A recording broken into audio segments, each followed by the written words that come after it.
Hello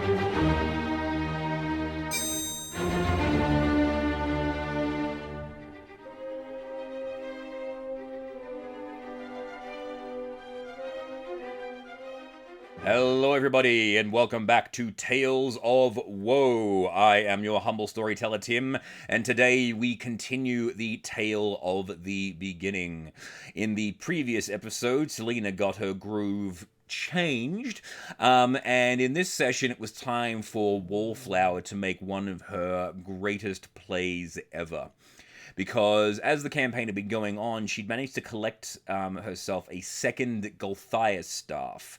Now, the Golthias staff was one of the artifacts she'd picked up in Ravenloft. It's a item used by the druids of that realm, and it comes from one of the branches of the Golthias tree, basically a vampiric tree.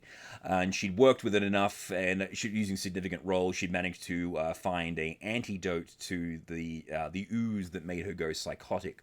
But she had two halves of the Golthias staff that she'd picked up from the druid when they defeated him to get the Mount of Lathander. And so what she wanted to try and do was to grow another Golthias tree, because she had picked up the spell Awaken, and she'd also managed to find the components for that item. And so she planted the Golthias tree, used the plant growth ability, and then brought a massive Golthias tree on the inside of their crashed spaceship, because the Arboretum had been completely destroyed. It was all basically dead, and so she decided that she wanted to grow her own Golthias garden, basically create an army of blights at her disposal. And I was cool for her to give it a crack. So she did all this, and so while everyone was doing their prep work, she was hanging out on the ship by herself, doing all of this planning, basically. In the meantime, the party had taken the smaller vessel that they had picked up, where is it? No, there it is. Their Spelljammer, and were taking it to Waterdeep in order to pick up some additional supplies by visiting the Xanathar Guild.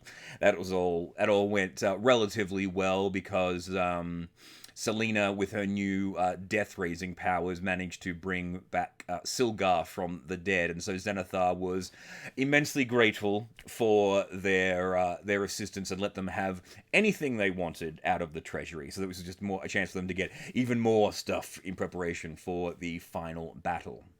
By the time they got back to the ship, Wallflower had completed her awakening ceremony and brought the tree to life, and the tree had actually spoken to her, asking if it wanted to become one of the supplicants of its powers, or give her even more powers. And when they returned to the ship, a Wallflower was actually embedded in the ship. And the next morning, she emerged from the tree, and she had brand new statistics. Basically, she had like permanent bark skin, but also ability that they didn't know about, which was that she'd become permanently bonded to all Golthias trees, but primarily this one.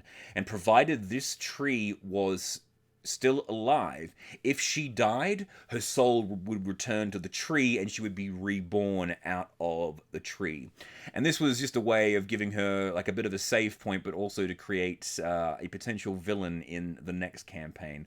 Plus, it was her own thinking that it was going to be a good idea, and I was happy to see her role playing that character the way that she wanted to. So that was their preparation time. But once they got over the initial shock of what Wallflower had done into the ship, and she convinced them that it was all fine, they all mounted up into the Spelljammer and were heading for Ricktavio's Citadel. And I decided I wasn't going to make it immediately easy, that they weren't going to be able to rock up straight to the castle and just land there. A person like Ricktavio would have certain things waiting to defend his castle, and that was the Clockwork Space Kraken. And so they had an epic fight as Spelljammer versus Space Kraken, and it was pretty cool. Essentially, all I did was use the stats of one of the ships. I think the Destroyer. I'm not exactly sure. I'll put the stats up here so you can see what I'm talking about. But that was the stats I used for the Spelljamming vessel, and the Clockwork Kraken, of course, was up here. And it was a pretty epic fight, and they did very, very well. They were very, very concerned about drifting off into space and losing themselves in the void, but they handled themselves very, very well. The one thing that I was a little disappointed about, though, was that from the Ghosts of Saltmarsh, they have different types of fogs. Some of them being like anti-magic fogs and also wild magic fogs and other things like that. And I thought that'd be a cool element to add into the Space Kraken's arsenal. Like, it could squirt ink, but rather than being just regular old ink, it's, magic sparkle dust type ink to do different abilities. But unfortunately, I didn't calculate the speed of the Spelljammers. They just went and just left, so what are you going to do? But it was a pretty epic fight, and they enjoyed themselves, and then they managed to land at Ricktavio's Citadel.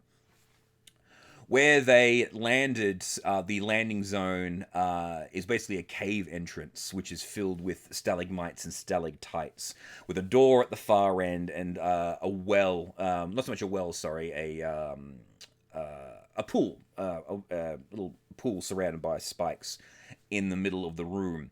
And once they all reached across to the door, that's when the first trap was sprung, and that was that every single stalagmite and stalactite in this place was a roper, and so they were being roped and tethered and tangled about the place. But because ropers were like low level, it wasn't really that big of a challenge for them, but it was a good scare for them. The difficulty for them was that the door is actually not a door. I can't remember where I had read this from or saw it, because I know I saw it somewhere, but the idea was that when you have a grand entrance to a place, it's not necessarily the actual entrance. So if they tried to open up the door, it just refused, but it was giving off magical effects from it. But eventually they worked out that the entrance wasn't the door, it was the lake. You had to actually just dive headfirst into the lake, and that's how you get into the Citadel. They finally worked that out, and it was the first challenge, which was the Pac-Man maze. This is something I was very, very proud of. I printed off a set of ghosts. I'll put up here. There we go. From using my 3D printer, I printed them off from Pac-Man and created with Lego an entire Pac-Man maze for them to navigate, using M&Ms as the power pellets, and the regular pellets, and I think peanut M&Ms as the power pellets.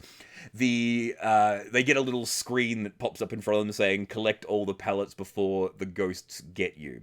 And they haven't seen the ghosts yet, because I was tracking them on a separate piece of paper, so they didn't actually see them until they came into visual range. And then once they saw them, they're like, oh crap.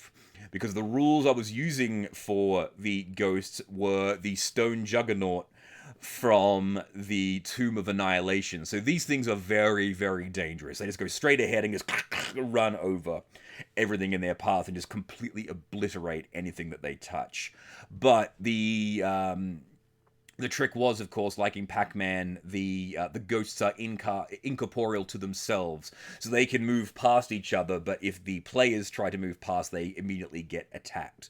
And if they get to one of the power pellets, they get 3 rounds of immunity from damage, and a single point of damage to one of the stone juggernauts will kill it while they're in that state. So it was a lot of fun. It was just like something just to wet their whistles. But I highly recommend anyone who wishes to nick that idea, please do. Just for a bit of a unique dungeon experience for your players.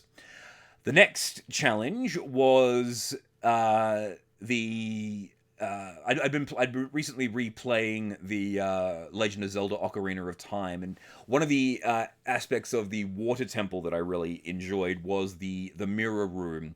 So they enter into this room with a single tree in the center of it, and just water and reflections all along one side, and a door on the other side. And once they all make it past the halfway point, and they try to get to the door, the door of course won't open, but once they turn around they see mirror versions of themselves standing there in the center, and as soon as they approach, the fight is on. And this was a chance for me to use the players against themselves. So that was a lot of fun, just because these players have been messing me around something absolutely shockingly throughout this entire campaign. So it was good to be able to, give a little bit of revenge upon them. The caveat was, though, that they could only face themselves. So if any of the players did damage to someone other than their own copy, they were healed by the amount of damage that they did, rather than be damaged. So they could go into plus modifiers. So they work that one out pretty well. And then, of course, the door opens and they're allowed into the next area. The next area was probably one of the more mind-freaky ones. What I did was I said, cool, and all right, ready to play D&D? And they're like, what? You guys are here. You ready to play D&D, aren't you? Selena? Give? Wallflower? Like, what do you mean? Because I am your DM. I'm Tim, your humble DM, and we're here to play D&D. That's why you're all here, aren't you? And everyone was like, what are you talking about? The idea was that they had been teleported into our world, essentially. So at this point, I was actually LARPing as myself, and they were LARPing as their characters that had just appeared in my lounge room to play D&D.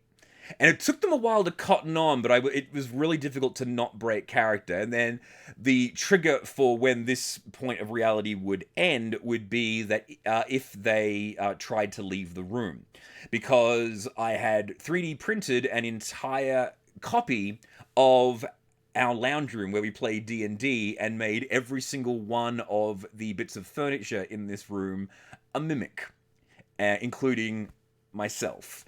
And so once they tried to leave the room, they stuck to the mimic and the fight was on. However, I was prepared. I'd actually created got like a small mini campaign. I think I actually got the Lost Mines of Fendelver, and the idea was that if they kept going with this, we were just going to play the Lost Mines of Fendelver until someone tried to leave the room. So never be prepared to mess with your players' heads. And because two of my players were actual LARPers, they really, really appreciated that particular moment. But the fight was not difficult for them once the fight began. They slew the mimics with skill and determination, and they were finally placed into the final room after that, which was Ricktavio's lab. And there, standing before them, was, of course, the mighty Wizard Rick. And he was very amused at the fact that they'd actually managed to get this far. He's like, well, everybody, pardon me. Well, you got this far. Time for you guys to die. What's your name, sweetheart? And I was pointing at one of the characters, and he goes, Hella, hey, Hella, stop breathing. Power word, kill. She's dead. So immediately, one player is completely down, and the fight is on. Now, the fun part about Rick is what I'd created was, I'd taken him from the Apocalypse Stone. The character of Prince Garloth, in this case, was Ricktavio. I just renamed him Prince Ricktavio Garloth, and because I was using aspects of the Apocalypse Stone in this campaign. But one of the coolest items that this character have is an item called the Cloak of Lies, or the Armor of Lies. And the Armor of Lies allows you to polymorph at will and never be caught telling a lie. No magic detection or insight can detect that you are telling a lie. And that's how he was able to get away with doing all of this crap to all of the players and getting them into this situation. But my thinking with this fight was that it was going to be an absolute pushover, at least for Rick, because of the polymorph. Because as soon as he got down to a certain health level, he could just, turn himself into a giant ape, and then once that thing broke, boom, he's back into being a giant ape, or he can be a planetar, or whatever he is. So he had so many damn options that he could transform into, but I didn't count on one damn spell, and that is Wallflower and her Moonbeam. Because Moonbeam automatically dispels polymorph. It puts any creature into their true form. And she just activated the polymorph and just started hammering down on Ricktavio round after round after round. And so he couldn't change his shape. And he didn't have that many hit points to begin with. So he was in a great deal of trouble right from the get-go when this fight began. I guess the overconfidence of the evil villain. But the other trump card that I'd thrown at them was Give. Because this is where the big reveal happened with the rest of the party, that Give wasn't Give at any of this time. Pretty much from the point where they pulled the stone out, when Give was a statue in the portable hole, Give's still in the extra-dimensional space. When Selena made the wish to bring Give back, because it was Ricktavio making the spell, he created a copy of Give and gave Selena what she wanted to a point, because it wasn't actually a wish spell. It was just him using his powers to give them what they wished for, but him messing with them as well. So this is again layers on layers on layers to his really, really incredibly convoluted plan. So Give is revealed to be under the control of Ricktavio, and he says, "Hey, Give, take care of those guys for me, will you?" And so Give is now fighting the party, and Give, being the fighter that he was, especially with all the equipment that he had, like he had the Sunblade, the armor of invulnerability, a spellbreaker shield, something like that. That's something that gave him like special abilities from spell attacks, just all of this stuff. He was armed to the teeth. And so the party was in a great deal of trouble. But the one thing he couldn't do was fly. And this is where Selena managed to get the drop on him. She was able to get her up above him with her wings. Wallflower was hitting Ricktavio with the beam. They focused out on Ricktavio, nearly got him dead, and then Give killed Wallflower, and coup de grace, she's dead too. So that's two of the players perma-dead. But if you remember about Wallflower, she had backed herself up, so she's good for the next session. And so now it's Selena on her own fighting against her best friend, or who she thought was her best friend, and the evil wizard Ricktavio. And once she was able to get a few more shots with her Eldritch Blasts, being the warlock that she was, especially with her other special abilities, she was able to get Ricktavio down, because it wasn't his turn yet. If the fight had gone on for one more round, right, it could have been complete TPK, but because she had the Wand of Fireballs and she'd been doing so much damage along with the Moonbeam, and was able to take him out with her final shot, he went out, and as soon as Ricktavio was dead, the spell that he cast to create Give also faded, and Give just turned into clay and melted and died. Oh, I forgot about Nuru. Nuru was there too, and she survived too, but she wasn't really relevant to this story, I will say. But Nuru was the other survivor of the fight. But Selena and Nuru working together. It's funny how you completely forget about certain characters, isn't it? But Selena and Nuru working together managed to gather up what bits of equipment that they could from Ricktavio's lab. They managed to retrieve the stone, which was the main point, which was at the top of the Citadel of Rick, and once they retrieve the stone, that's when the self-destruct sequence began. And so they are screaming out of this place. When they go through Rick's door, they actually come out the door that they couldn't open before. So the entrance is you got to go through the pool, but when you leave, you come out the door, just to make it simple for them to get out. Like with all those labyrinths in Skyrim. It takes you ages to get through the place, but once you get through the main area, that you open a secret door and boom, you're back at the entrance. So it makes things a lot easier on the way out than it is getting in. They mount up in the Spelljammer and they speed off as the Citadel blows up behind them, leaving Give, Hela, and Wallflower to an uncertain fate at this point. And then they returned home to their ship and worked out that they needed to return the stone back to where they had pulled it from. Not only from where they had pulled it from as in a position, but also from where they pulled it from in space, which was actually the position floating over the crashed castle. And so they worked out by moving the world engine from the wagon of MacGuffin and connecting it to the main computer of the ship, the Darius unit. They were able to teleport their ship into position and place the stone in the crack in the sky where the stone had been pulled from, thus returning the dimensions back to normal, reconnecting the prime material plane with all of the outer planes, and also re-establishing the crystal sphere around their solar system. But unfortunately for them, they still had two problems to deal with, because even though the crystal sphere was up, Atropos was inside the crystal sphere, and he was coming to devour their planet. And not only was he coming to devour their planet from the outside, the Tarrasque was still free, eating their planet on the surface. And so they had two very hungry problems to deal with. But we will address at least one of those stories in the next Tale of Woe.